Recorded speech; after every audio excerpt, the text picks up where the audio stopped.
This episode is brought to you by Netflix. 3 couples, 4 vacations, a lot to unpack. Watch The 4 Seasons, a new series starring comedy favorites Tina Fey, Steve Carell, Will Forte, Coleman Domingo, and more in a hilarious and heartfelt love letter to long-term relationships. Based on the original Alan Alda film. Watch The 4 Seasons, May 1st, only on Netflix. This episode is brought to you by Shopify. Upgrade your business with Shopify, home of the #1 checkout on the planet. Shop Pay boosts conversions up to 50%, meaning fewer carts going abandoned and more sales going cha-ching. So if you're into growing your business, get a commerce platform that's ready to sell wherever your customers are. Visit shopify.com to upgrade your selling today.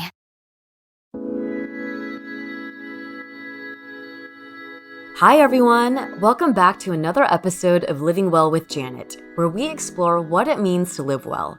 I'm your host, Janet, a yogi, meditator, plant-forward eater, and all-around wellness enthusiast. I'm also a second-generation Asian American woman, an experimenter, and a deep thinker. Join me in my conversations and contemplations on the physical, mental, emotional, spiritual, social, and environmental aspects of living well.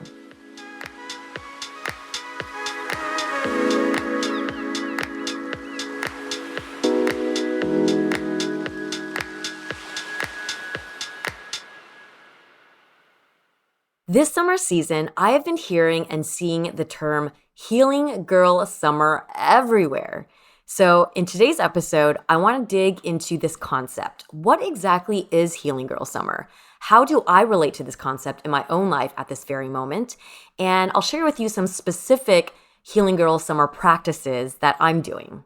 So healing girl summer is a concept of taking a season to focus on tending to yourself for yourself. A couple of summers ago, you might remember the term hot girl summer. That was the it term. And, I was thinking about why those past summers were hot girl summer and why this summer might be a healing girl summer. So I think hot girl summer was kind of this reaction to post-COVID times, right? We were all isolating and people were just ready to get out, like almost compulsively wanting to go out onto the beaches, go to pool parties, go to social activities, get-togethers. It was all about yourself in relation to other people, giving off your hottest, most confident vibe to others. It was very external and extroverted. But once we got all that pent-up energy and need to socialize and party out of our systems, it's now the morning after, and as we're cleaning up those empty cups, tossing out the pizza boxes, maybe nursing a hangover, we find ourselves back at home. Party of one, just us and our thoughts. And an opportunity to go inward. This is where Healing Girl Summer comes in. It is all about taking both the time and the space to prioritize your relationship with yourself, taking the time to introspect and learn how to love yourself before you can properly love anyone else. It's about taking care of you, getting that quality rest and relaxation. Not to say that healing is a lazy, soft, or even really relaxing thing. In fact, it usually involves a good amount of discomfort and struggle. But like that workout that makes you grunt, grimace, or curse as you're doing it, the end result is oh so beautiful. A halo of energy and confidence in your own ability. This concept of Healing Girl Summer is reminding me of a short poem that recently caught my attention. The poem is by Emery Hall, and it goes like this. Make peace with all the women you once were. Lay flowers at their feet. Offer them incense and honey and forgiveness. Honor them and give them your silence. Listen. Bless them and let them be. For they are the bones of the temple you sit in now. For they are the rivers of wisdom leading you toward the sea. Once again, that poem is by Emery Hall, and it's from her book, I Have Been 1,000 Different Women. What a concept. I love this idea that all of us have these past versions of ourselves that have created our present versions, which allow us to then create our future versions.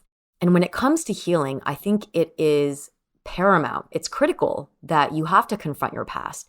And I think a good way to ground and anchor how to go about doing that is to think about yourself as different versions at different periods. Who were you in the past in different ways that made you who you are today? which brings me to my first Healing Girl Summer exercise. So, talking about exploring past versions of ourselves, I think it is really useful and can be very healing to return to old places or neighborhoods that have played a significant role in your life and see what it brings up. For example, this past week, I decided to take an afternoon to visit an old neighborhood. So during my late 20s, I spent a lot of time around Santa Monica and Venice when I was in Chinese medicine school. And there was this one particular block that I would walk along a lot. I often parked along there when I had time between classes. And I would shop at some of the grocery stores, go to some of the places to eat. And there was a specific coffee shop that I went to a lot to study. So I took a visit back to that same neighborhood. Now, of course, a lot of these specific shops and stores had changed, and even the coffee spot that I went to is now more of like a bar and restaurant.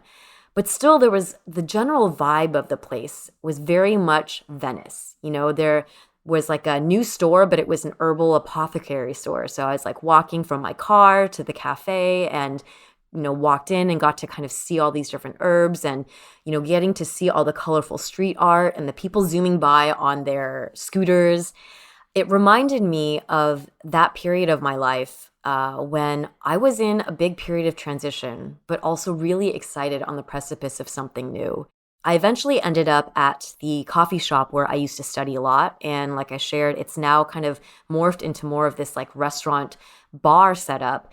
And I took a seat in the very same spot where there was a table that I used to always sit at. But now they had changed up their setup, so the closest thing in that area was like a bar, basically.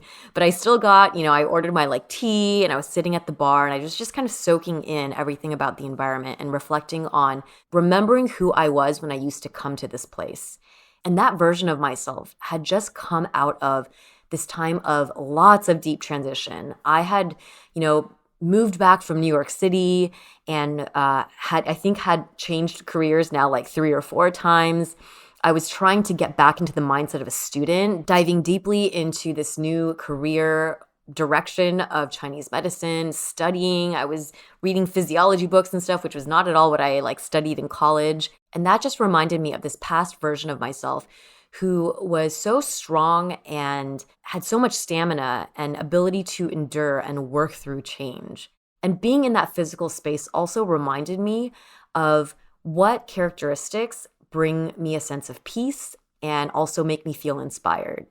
Being in coffee shop areas, being in a lively and natural neighborhood, being in spots where there's a lot of healthy food available and there's a lot of a variety of shops. So I found all of that to be really positive to help remind me of those things. The second place that I visited recently is actually my downtown apartment, which I'm actually in at this very moment as I'm recording this episode. For those of you who have been listening for a while, you will remember that all throughout COVID and all the way through to 2021, I was living in my downtown LA apartment.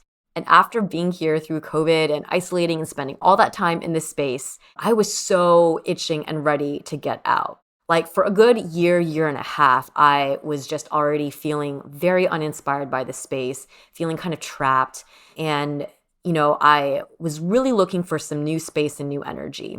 And also, I'm generally someone who moves every few years. I'm kind of nomadic in that way. And at that point, I had been in my downtown LA apartment for over 5 years. So I was really, really looking for a different spot. And so just repelled. Repelled is a strong word, but I was just definitely feeling kind of stifled from the space. But recently, I came back to this space. And to my pleasant surprise, it felt really nice. I stepped back in through that door and I walked down my hall. And as I approached that window and the main space and everything was getting closer and closer, I felt this sense of it's me. Not necessarily, it's home, because it wasn't quite a feeling of comfort or safety, but it was this place, those plants, that shelf, this dining room table, the way that desk sits directly in this space against, my couch in that corner, that is all me. This space and all the items in it were curated by me, and it's a personification of me in this space. And I think this reaction was so meaningful to me because I've been living with someone for the first time in a really long time for the past like 6 months to a year now. And anyone who has had to kind of like share space after a long time of not, it's a lot to really blend your life with someone. And I was so used to this concept of us and our space, and this is our apartment. And being back in this space, the space that used to make me feel so stifled, suddenly made me feel so reflective about who I was as an individual versus who I am as a couple. It's nice to know that perhaps you don't really outgrow places because there are pieces of you that always will connect to it. So I think it's a great exercise if you're looking for some like time to self-reflect, is to go back to a space maybe that at one time you felt was so you, but then you felt like really burnt out on it and you were getting like kind of annoyed by it. And then now come back and see if your relationship with it has changed. My second Healing Girl Summer practice is journaling. So I think by now, most of us know that journaling is an amazing tool for self-reflection. It is amazing for healing. It is amazing for self-development, for growth, all of the things. Me personally, I am not someone who journals consistently all of the time. Instead, I find that I pick up journaling during certain periods when I am feeling really like pent up or feeling like I have a lot in my mind. And I'll just take, whether it's just that week or maybe it's like a month or a couple of months to journal pretty frequently. And I find that it really helps me track my train of thoughts because when I get in my head, I am someone who can overthink a lot and get lost in my thoughts and kind of get caught in like circular thinking, or sometimes find myself like spiraling to conclusions that maybe are not the most like rational. And so if you find yourself doing that too, I think that writing things down and journaling with like an analog notebook and a pen, which is so different than being on a computer because oftentimes you associate that with work, but taking the time to do that and process things, I find can be incredibly healing and really good for self-reflection. And to take this exercise a step further, I will once in a while review my journal entries and underline keywords or themes in order to look for patterns. Sometimes I'll do that like in a single session, like I'll just start writing, and I journal really stream of consciousness. So sometimes it's just like random chunks and paragraphs and all different things, but I'll go through and I kind of like underline things that I really wanted to emphasize or things that I'm seeing repeated. And I think that it can be helpful for you to, after a journaling session, when you kind of come up from it, you're like, wait, what did I really talk about? It can help you kind of figure out that summary to go back and look for those key terms. Or if you're kind of in a period of wanting to like get a bigger picture, when you feel like you're so maybe focused in on your thoughts right now and you want to pull back and kind of do a big overview, you can flip back to maybe the last time you did journal and read through those entries and maybe look for some key terms, and you'll get a sense of like, whoa, maybe like, hey, I've actually improved a lot. Like I was in not that great of a place before, or I'm seeing these differences. Or maybe you will find things in your past journals that you're like, I want to get back to that place. But yeah, I think journaling is a great exercise in self-reflection, and taking it a step further is to look for patterns in the entries that you make.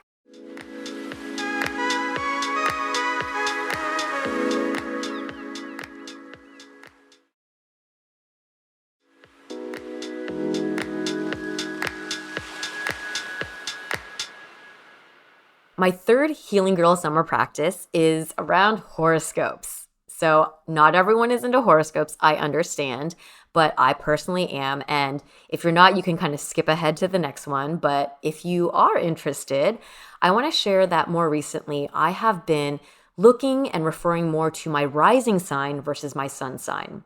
So usually when you look at horoscopes, either in magazines or online, they go based off of your sun sign, which is based off of your birth month. Typically, there are actually 3 key signs within your birth chart. There's the sun sign, which is the one that we're usually familiar with, and it represents our essence as individuals. There's your moon sign, which is your inner emotional self.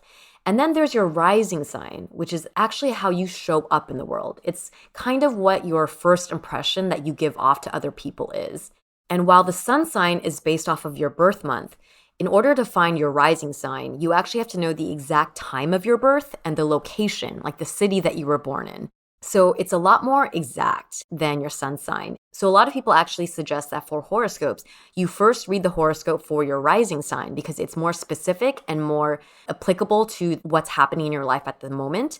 And then you go to your sun sign, which is actually a bigger picture, more general horoscope. So your rising sign is supposed to relate to how you navigate life, like your skills, your talents, your strategies that you adopt in your life, how you perceive reality. So it relates to like themes, cycles, and patterns that will show up over and over again in how you live your life. It's more attuned to the real day-to-day life because it determines where all the houses are of your life are set up in your birth chart. So part of why I've been into this recently is not so much for the daily or even monthly horoscopes. It's more about the profile of the signs themselves. I'm someone who's really into like personality and people analysis and self-knowledge. So for me, I have, followed my sun sign Virgo for a while. And I feel like I have exhausted my understanding of Virgo. Like I have read every profile there is, listened to every podcast, been exposed to so many descriptions. I mean, I know I haven't seen everything, but I kind of feel like I've tapped out on any more personal insight that I could gain from the Virgo profile. So I started referring to my rising sign, which is actually Aries. And Aries is actually super different than Virgo. Virgo is earth and maternal and perfectionistic. Aries is like fire, aggressive, independent, and it's the first sign of the astrological order. And I'm at a place in my life right now where I think I'm on the precipice of like another personal shift. And I'm digging the more assertive, don't follow the crowd, take action vibe as a form of inspiration for myself. And I'm starting to use this Aries profile as more of a guide now and letting that inspire a more assertive energy for myself. So if you are someone who's also kind of going through a point of transition or, you're going through your healing girl summer and you're looking for a deeper level of self-understanding beyond just your sun sign, maybe consider looking into your rising sign for some inspiration. My fourth healing girl summer practice is listening to podcasts for inspiration. Oftentimes, I seek inspiration from other people's stories or from learning new things. And there are a couple of episodes that I'll point out to you directly that in this past summer season have been really interesting to me, and maybe you'll find them interesting too. So the first one is Huberman Lab, which is hosted by Dr. Andrew Huberman. He is a tenured professor of neurobiology at Stanford School of Medicine, and he does a lot of studies on the brain as it relates to stress, focus, fear, and also optimal performance. His thing is he basically takes like really complex science ideas and he tries to simplify them down for popular consumption. So a lot of his episodes can get really technical and sciencey, but one I recently listened to that I found really inspiring was an episode with Dr. Maya Shankar, How to Shape Your Identity and Goals. Maya Shankar is a cognitive scientist, and she's also a former senior advisor to the White House and the chair of the White House Social and Behavioral Sciences team. During the Obama administration, she led behavior science there. So this conversation was a lot more around like psychology and passion and motivation. So she used to be a violinist who attended Juilliard, so super talented, very skilled. And she talks about passion and defines it and describes it in this very visceral experience of awe type of way, in a very artistic way. And then also because she's a cognitive scientist, she also gets into some of the more technical descriptions of passion. She also talks about different leadership styles and goal setting as well. So I just found that one was really interesting, and I would definitely recommend it as a podcast for inspiration. Another podcast that I would suggest is Move with Heart, hosted by Melissa Wood Tepperberg. She is a health and wellness creator focused on mindful movement and meditation. And on her podcast, she shares her personal experiences as well as conversations with some of her mentors. So she did an episode with a very good friend of hers, and it was titled Navigating Anxiety and Finding Strength Through Struggles with Trish Barilla. It was really fun to listen to these two women who are longtime friends talk about their relationships with anxiety and how they connected over that. They talk about how they first met and their personal relationship, which is also an interesting story, how it's very unexpected because they're both such different people, and yet they connected over their struggle with anxiety, even though each person's anxiety expresses very differently, but nevertheless being able to connect over that. and being able to find a friendship with someone who is able to understand your struggle and able to be very honest with you in your life as well, being able to tell you the things when it's sometimes hard to hear. And their relationship actually reminded me a lot of the relationship that I have with my good friend Drashti, who we've had on the podcast. So if you are looking for a good listen between two friends that also talk about the realities of mental health and how you can connect with people who are really different than you and even experience anxiety differently, but because you both have vulnerability in a similar way that you can connect. So that's another great one to check out. A third one is a podcast called Know Thyself, which is a spirituality and philosophy podcast and deals with questions that are, the very big level. Who am I? Why am I here? What is my purpose? In episode 60, Visions for a More Beautiful World, a wake-up call with Charles Eisenstein. This one is a little woo-woo, but if you're willing to go there and you're someone who digs philosophy as well as economics and spirituality, he is a fascinating person to listen to speak. He offers this very high-level summary of what is happening in the world. Consider everything from the economy, politics, climate change, health, spirituality, all of it. And he tracks it back to the work that he did during the Robert Kennedy presidential candidate period. And his kind of storytelling and his takeaways are really unique in terms of how he views our current situation in the world. And he offers also a vision for the future. Not only that, but his personal story that he talks about and his work is also really inspiring. And I just found this episode to be both intellectually interesting, but also spiritually inspiring. The last podcast I want to throw in there is for anyone who's interested in astrology. I've been listening to Astrology of the Week with Channing Nichols that comes out every Sunday night for a while now.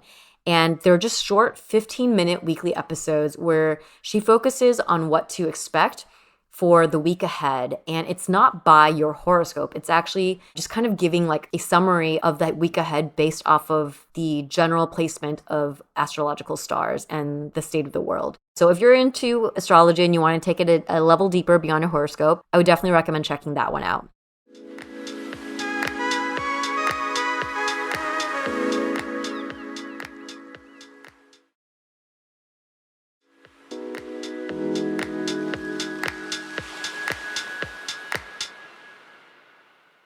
So now that we've gone over a bunch of exercises and practices to really help us reflect and be inspired, we're seeing that having a Healing Girl summer can actually be a lot of work. To give me the energy to get through these practices, I also want to share how I have been caffeinating over my Healing Girl summer.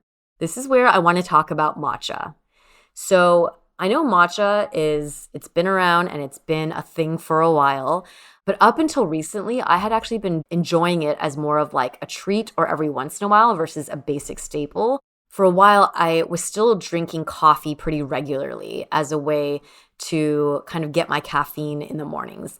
But over the past year or so, I've been switching over to matcha, and I've been finding that I've been getting a more desirable energy boost. I feel that sense of being awake and engaged, but not in this crazy amped up way that sometimes can happen when you have too much coffee. And as a tip, if you're transitioning over, because for a while, matcha still wasn't giving me quite the same level of energy as coffee did, I would just drink more matcha. So say, for example, you're typically a one coffee in the morning type of person. You can just shift it to having maybe 2 cups of matcha in the place. And I find that you can get, a nice level of energy without that kind of buzzy anxiousness. Another tip is if you're not into matcha lattes, and especially with summer weather, you can do a bunch of other combinations with matcha. I recently had a matcha lemonade, and that was delicious. You can also do matcha coconut water. So I don't know, I've been finding that matcha has been an amazing way to give you sustained energy so that you can get through all of the work that it requires to have a Healing Girl summer, but still feel like you're doing something that is better for your body. The brand that I've been drinking is Sayaka Rich Matcha from Ipuro Tea. I get the 40-gram can from Amazon. And I actually discovered this brand through Veggiekins, who is an amazing vegan and matcha content creator. So shout out to Veggiekins. Thank you so much for introducing me to this brand. It is now my go-to, and I have it almost every morning.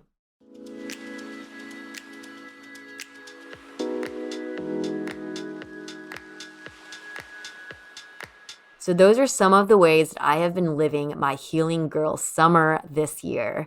If you have also been having a Healing Girl Summer, I would love if you would share in the comments some of your practices. We can trade back and forth and also let that inspire us maybe into the fall. I know it's near the end of summer, but it is never the wrong time to have a Healing Girl fall, Healing Girl winter, Healing Girl season. And that wraps today's episode. Thank you so much for joining me. Once again, this is your host, Janet. I can also be found on Asian Boss Girl, the podcast for the modern day Asian American woman with my good friends Helen and Mel, who are also hosting their own shows, which you can catch on this same feed, new episodes every Tuesday. You can follow ABG on Instagram at Asian Boss Girl and me, Janet, at Janet W. That's Janet, the word double and the letter U. Catch you all in the next one.